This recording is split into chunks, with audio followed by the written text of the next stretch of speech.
welcome to this video where I'm going to talk about coming for a somatic sex education session.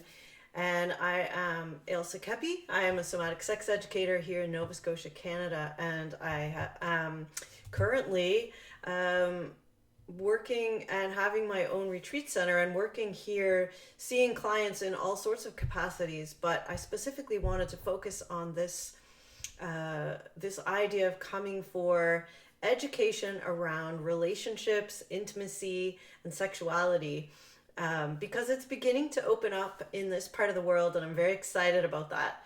I've been getting more clients who are willing to come, especially for in-person sessions, which is really an excellent way to learn, to actually have hands-on work and to be in person where we can actually feel the energy of the other person. We can work on relational stuff in person is so important for this type of work.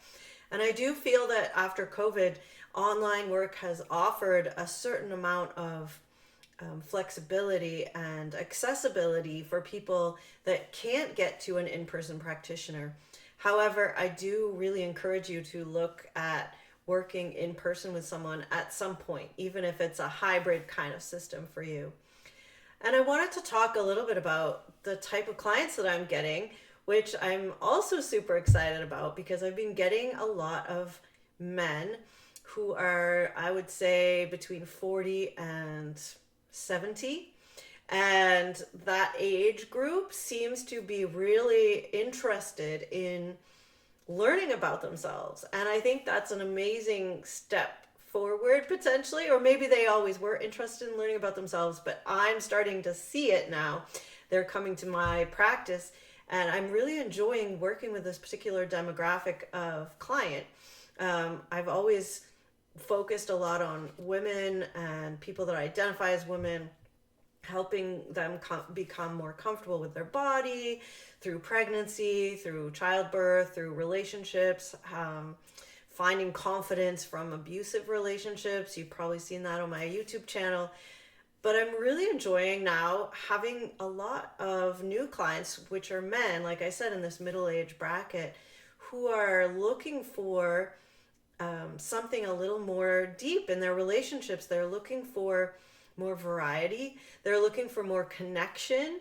They're looking for how to bring themselves more fully to their partner.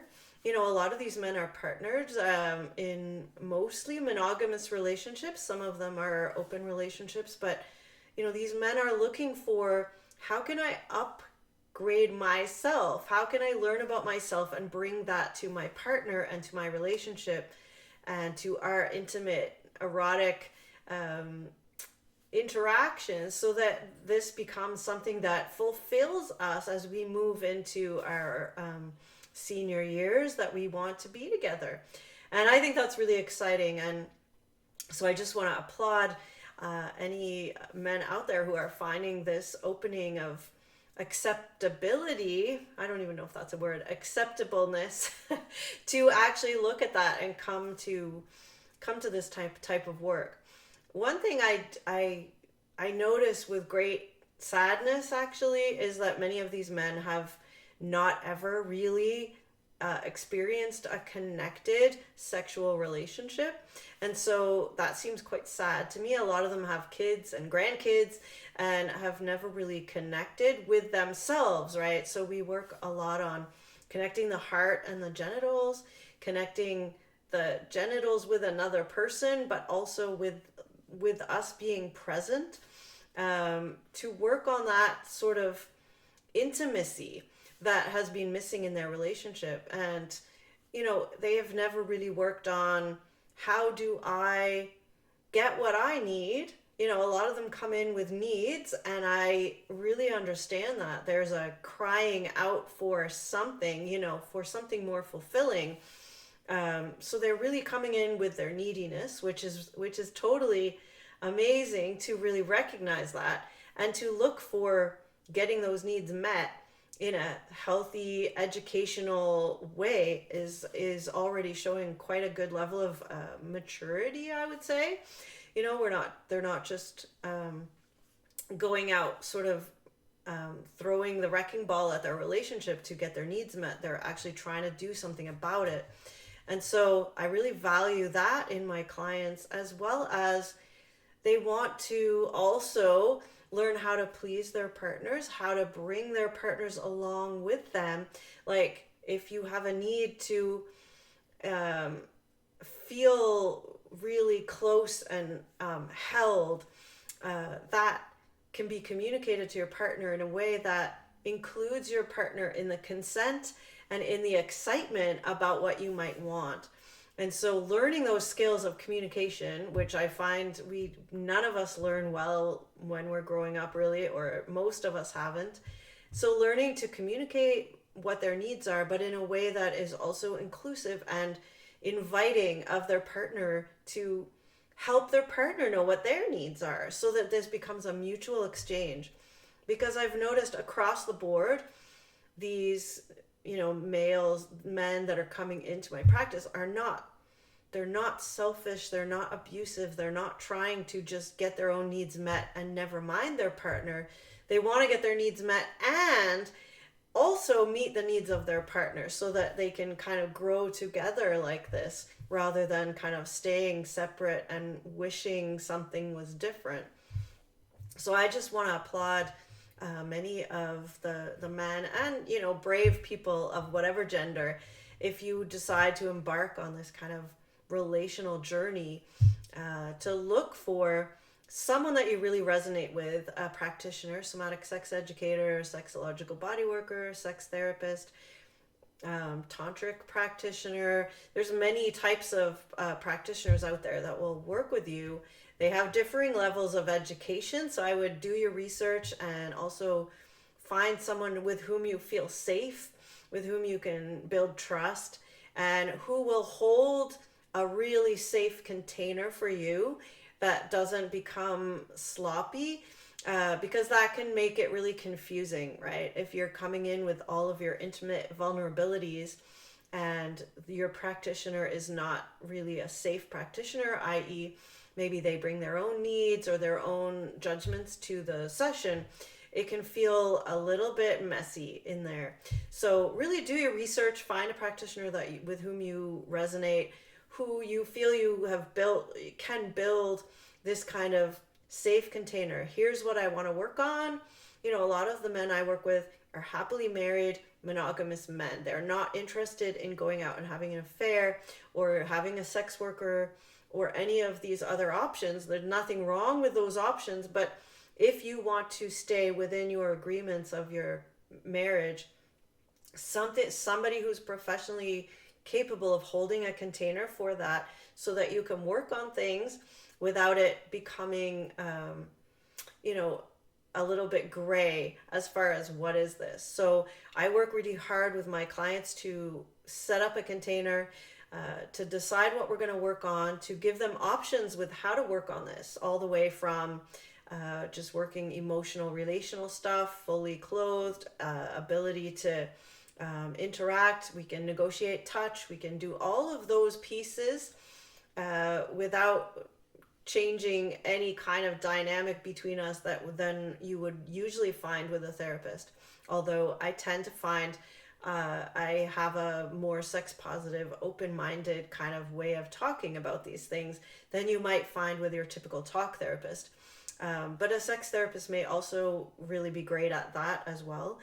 But then there's also a possibility of negotiating different containers where, there may be one-way touch. We may do some exploration of your body. We may do some exploration of your genital area. Where do you feel sensation? Where do you not feel sensation? What kind of things do you like and not like? How do you bring that awareness into a vocabulary that you can talk about? If you've had severe trauma, I have a number of clients that have had childhood trauma, men and women and other genders. So this can definitely color your ability to be in intimate relationships. And so that ability to slow down and really take each piece apart. Is it the eye contact? Is it the touch? Is it when I have to take my shirt off? Is it, where does the trauma rear its head and get in the way of your, new relationship or your relationship that you're currently in?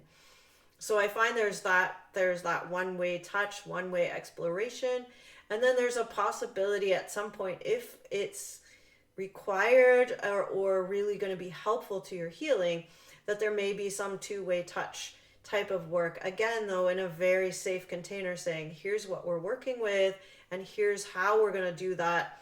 And then we're going to, take it slowly, negotiate each piece, stop, start, figure it all out. And then, we can talk about how that went and see where we could tweak it, where you would like to take things home to your own relationship.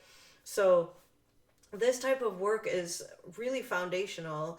I have clients who come with huge traumas or just inability to be confident in themselves. And so that lack of confidence is stopping them getting out there, dating and meeting new people. And I just find that sometimes you just need some education, some help to practice, right? This type of stuff. So if you're interested in this, I would highly recommend checking out my website, pleasureforhealth.com. It's just all one word, pleasureforhealth.com, coming from that idea of what feels good, what would we like more of, and how do we move into that in a safe and healthy, consensual, enlightened way, conscious way. And I would really look forward to working with you.